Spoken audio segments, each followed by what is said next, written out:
बिस्मिल्लाहिर्रहमानिर्रहीम और अस्सलाम वालेकुम। पीटीआई के जो टिकट होल्डर्स या मैंने शायद 11 लोग थे जो मुझे किसी ने वहां से बताया ग्राउंड से 300 से ज्यादा इमरान खान साहब के मेंबरान हैं, लेकिन उनमें से महज 11 लोग वहां पर मौजूद थे। कुछ लोगों के बारे में हमें पता चला कि वो इस्लामाबाद में ही थे लेकिन फिर भी वहां नहीं गए।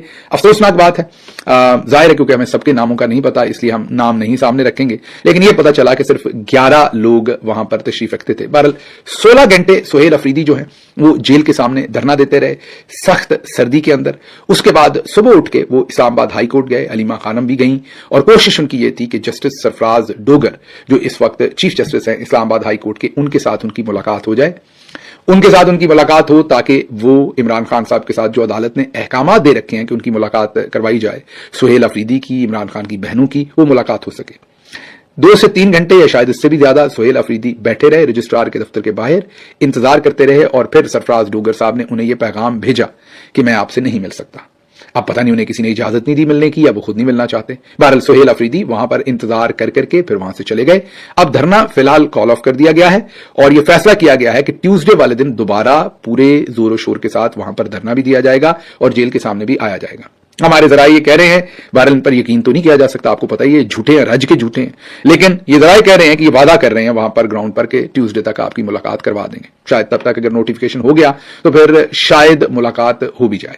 दूसरी तरफ नोटिफिकेशन का मैंने आपको बता दिया कि वो डिफैक्टो होंगे और डिजोर तो नहीं होंगे और इस वक्त शहबाज शरीफ भी लंदन में है। ये सब कुछ क्या पकड़ा है उसके ऊपर मैं ज्यादा एनालिसिस नहीं कर सकता, इतना ही करूंगा और कि देखते हैं आने वाले 26 घंटों में क्या होता है। 90% मुझे यही है कि नोटिफिकेशन पहले से तैयार होगा, सब कुछ करवा के रखा होगा और वो कर दिया जाएगा।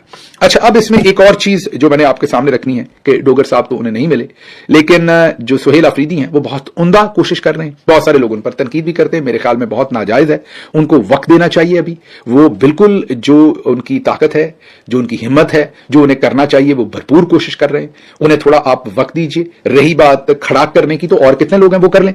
चीफ मिनिस्टर एक आपका आखिरी कार्ड होता है, ये जब याद कीजिए पूरा 1 साल तक यही बात मैंने, पूरा 1 साल तकरीबन यही बात मैंने गंडापुर साहब के बारे में भी की थी कि उन्हें वक्त दीजिए। फिर एक वक्त आया था कि हमने कहा था कि अब मजीद वक्त की जरूरत नहीं है, अब उन्हें एक्शन करना चाहिए, आप सबने भी यही कहा था और फिर उन पर तनकीद भी की। सुहेल अफरीदी साहब के ऊपर इतनी जल्दी तनकीद करना और स्टॉप वॉच उनके लिए ऑन कर देना यह मुनासिब नहीं है, क्योंकि नजर आ रहा है कि वो भरपूर कोशिश कर रहे हैं। तो जब नजर आ रहा है तो उनके ऊपर आपको ऑप्शन तंग नहीं करने चाहिए, उनके साथ खड़े होना चाहिए। तो एक तरफ एक चीफ मिनिस्टर को सड़कों पर ख्वार किया जा रहा है, इमरान खान की बहनों को सड़कों पर ख्वार किया जा रहा है, लेकिन फिर अल्लाह अलहक है, हो सकता है कि धड़कनें बंदी हो जाएं किसी टाइम। जो इतना जुल्म कर रहा है शख्स, धड़कनें आगे पीछे तो हो गई हैं, फिर अल्लाह ही हिसाब लेने वाला, सबसे खूब पकड़ रखने वाला है अल्लाह की जात। तो हो सकता है फिर अल्लाह की पकड़ किसी पे आए जो इतना ज्यादा लोगों को तंग कर रहा है कि लोगों के दिलों से बद्दुआएं ले रहा है, तो बद्दुआएं फिर अक्सर लग भी जाती हैं। अगली खबर जो आपके सामने रखते हैं, हैरान कुन खबर होगी आपके लिए। कच्चे के डाकुओं ने शाहिद नामी एक शहरी को अगवा कर लिया और अगवा बराए तावान के लिए 50 लाख रुपए मांगे। थाने के एसएचओ रमजान के साथ राब्ता किया गया कि हमारा ये बंदा शाहिद नामी अगवा हो गया है, इसको छुड़वा दें। रमजान ने कहा कि आप ऐसा करें कि पैसों का इंतजाम करें और फलां जगह पर चले जाएं। जी हां, ये एसएचओ कह रहा है कि पैसों का इंतजाम करें और फलां जगह पर चले जाएं। घर वालों के पास 50 लाख तो नहीं था और शाहिद के बहनोई ने, एसएचओ का नाम रमजान है, शाहिद के बहनोई ने 10 लाख रुपए का इंतजाम किया और भोंग का इलाका है, वहां पर 10 लाख रुपए लेकर उस शख्स के पास चले गए जहां जिस शख्स का एसएचओ रमजान ने उनको बताया था। जब वहां पर उनके बहनोई पैसे लेकर गए तो दूसरे दिन मुतल्लका थाने से शाहिद के भाई को और बहनोई को कॉल आई कि आपका बंदा रिकवर हो गया, तशरीफ ले आइए। जब वो वहां गए तो एसएचओ रमजान ने वहां फोटो सेशन भी करवाया, वहां से पंजाब पुलिस जिंदाबाद के नारे भी लगे और ये बताया कि हमने ये शख्स रिकवर करवा लिया। उसके बाद जब ये सारी कहानी बीबीसी को पता चली तो बीबीसी उर्दू ने जब इंटरव्यू किया शाहिद का तो उनसे ये पूछा, शाहिद कह रहा हूं रमजान का, एसएचओ का, कि भाई जब पैसे देके रिकवर हुए तो आप इसमें अपने नंबर कैसे बनवा रहे थे। जाहिर है एसएचओ ने इस पर कोई जवाब नहीं दिया। मुझे लगता है कि चौधरी साहब को अगर पता चल गया कि ये एसएचओ इतना काम का है कि ये डाकुओं के साथ मिलकर पैसे अपने लिए भी लेता है और डाकुओं के लिए भी, तो कहीं इस डाकू को गवर्नर, चीफ मिनिस्टर या वजीर आजम ना बना दे, क्योंकि ऐसे लोगों की तो पाकिस्तान में बहुत ज्यादा जरूरत है, हमारे मिलिट्री जनरल्स को। तो अल्लाह ही खैर करे, कहीं ये जो रमजान नामी एसएचओ है इस पर अगर फील्ड मार्शल साहब की नजर पड़ गई तो कोई तमगा हुस्ने कारकर्दगी, तमगा इम्तियाज, ये सब कुछ देके कहीं ऊपर का ऊपर ना अपॉइंट कर दें, अल्लाह ही खैर करे। अगली खबर आपके सामने अमेरिका से रखते हैं। वहां पर हालात बहुत ही दगरगूं हो रहे हैं। जो अमेरिका में मुझे सुन रहे हैं उनके लिए भी, उनको भी खबरें जरूर पढ़नी और सुननी चाहिए। आप में से कई लोग तो बिल्कुल ही भूले बैठे हैं कि आप कहां से आए और आपको कहां जाना पड़ सकता है। आज सदर ट्रंप ने रियलिटी चेक दिया है, मुझ समेत आप जैसे बहुत सारे दोस्तों को। लेकिन बहरहाल मुझसे भी आगे, मेरे पास तो अमेरिकी नेशनैलिटी नहीं है, सिटीजनशिप नहीं है, जिनके पास है उनको भी सदर ट्रंप ने रियलिटी चेक दिया है। हुआ कुछ यूं है कि आपको पता है कि एक बहुत ही अफसोसनाक वाकया हुआ, जिसकी जितनी मजम्मत की जाए कम है, क्योंकि दहशतगर्दी का वाकया है वो, और वो वाशिंगटन डीसी में हुआ, जहां पर वर्जीनिया के जो दो गार्ड थे उनको शूट किया गया और उनके सरों में गोलियां मारी गईं, जिसमें एक 20 साला यूएस आर्मी स्पेशलिस्ट सारा बैकस्टॉर्म थी। उनको ये नेशनल गार्ड से दोनों, और नॉर्दर्न शायद वर्जीनिया से थे या वेस्ट वर्जीनिया से थे, मुझे अब एग्जैक्टली याद नहीं, पिछले व्लॉग में हमने डिस्कस किया था। बहरहाल ये नेशनल गार्ड से दोनों, एक एयरफोर्स से थे, एक यूएस आर्मी से थे। तो सारा जो बैकस्टॉर्म जिनका नाम है 20 साला, वो अब वफात पा चुकी हैं, क्योंकि उनके सर में जो गोली लगी उसके बाद वो जांबार नहीं हो सकी और जख्मों की ताब ना लाते हुए वो जांबाक हो गई।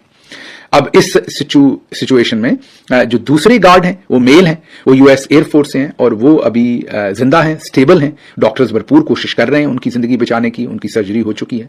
और तीसरा इसमें जो शख्स इन्वॉल्व है वो दहशतगर्द है, अमानुल्लाह गालिबन नाम है, अफगान है, और कहा जाता है कि वो माजी में सीआईए के साथ भी काम करता रहा है और यूएस गवर्नमेंट के साथ वो, या गवर्नमेंट के इदारों के साथ काम करता रहा है जब अमेरिकी फौजें अफगानिस्तान में थी। और इसी चक्कर में उसे 2021 में सदर बाइडेन के जमाने में उसे अमेरिका लाया गया। 5 बच्चे हैं उसके, एक बीवी है जिनके साथ वो रहता था, और रिवॉल्वर के साथ उसने इन 2 लोगों को शूट किया। ये तो सारा बैकग्राउंड है जो कुछ हुआ, जिसमें अब अनफॉर्चुनेटली जो फीमेल गार्ड थी उनकी डेथ हो गई है, जिनका नाम सारा बैकस्टॉर्म है। सदर ट्रंप ने उन्हें कौमी हीरो करार दिया है, लेकिन उसके साथ साथ सदर ट्रंप ने और भी बहुत सारी बातें की।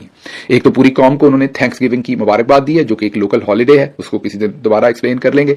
फिर उन्होंने कहा है कि इस वक्त अमेरिका के अंदर तकरीबन 53 मिलियन, जी हां, तकरीबन आप ये कह लीजिए कि 5 करोड़ 30 लाख ऐसे लोग हैं जो अमेरिका में पैदा नहीं हुए, बाहर से आके अमेरिका में इस वक्त आबाद हैं। 5 करोड़ 30 लाख। तो उन्होंने कहा कि इनमें से ज्यादातर वेलफेयर का पैसा ले रहे हैं, मतलब कि पूरे पैसे नहीं कमाते, इनको गवर्नमेंट किसी न किसी तरह से सपोर्ट करती है। फिर ज्यादातर लोग, सारे नहीं जाहिर, बहुत रिच लोग भी हैं, अपना खर्चा खुद भी उठाते हैं, बल्कि कंट्रीब्यूट भी कर रहे हैं बहुत सारा यूएस गवर्नमेंट के अंदर। लेकिन उन्होंने कहा कि ज्यादातर लोग, जैसा कि उन्होंने कहा कि कुछ लोग जो ग्रीन कार्ड पे हैं और वो $30,000 अगर वो कमाते हैं तो $50,000 साल का उनके बच्चों को, फैमिली को बेनिफिट्स में सरकार के ऊपर बोझ आ जाता है। उन्होंने कहा कि ये जो बहुत सारे लोग आए हुए हैं ये क्रिमिनल भी हैं, ये यहां भी क्राइम करते हैं और इनकी वजह से हॉस्पिटल्स चोक हैं, ओवर क्राउडेड हैं, हाउसिंग की शॉर्टेज है।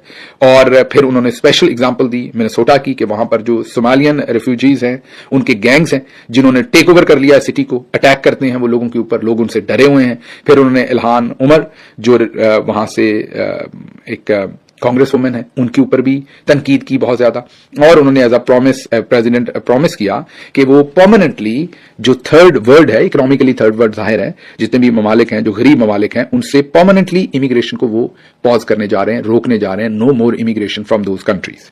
उन्होंने ये भी कहा कि जो बाइडन एरा के अंदर इलीगल एडमिशन हुए उन्हें वो रोकेंगे। उन्होंने ये भी कहा कि बहुत सारे लोगों के मुझे अगर डी नेचुरलाइज भी करना पड़ा तो मैं डी नेचुरलाइज भी करूंगा।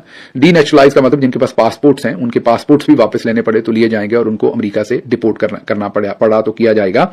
जिनके भी जो उस कैनवस के अंदर या उनका जो क्राइटेरिया वो बनाएंगे उसके अंदर जो फॉल करेंगे, क्राइम बैकग्राउंड होगा या कोई और बैकग्राउंड होगा, जो भी जिसमें गवर्नमेंट चाहेगी कि उनको अमेरिका में नहीं रहना चाहिए, उनको वो यहां से डिपोर्ट कर देंगे। उन्होंने कहा कि एक ही तरीका है इसका, रिवर्स माइग्रेशन।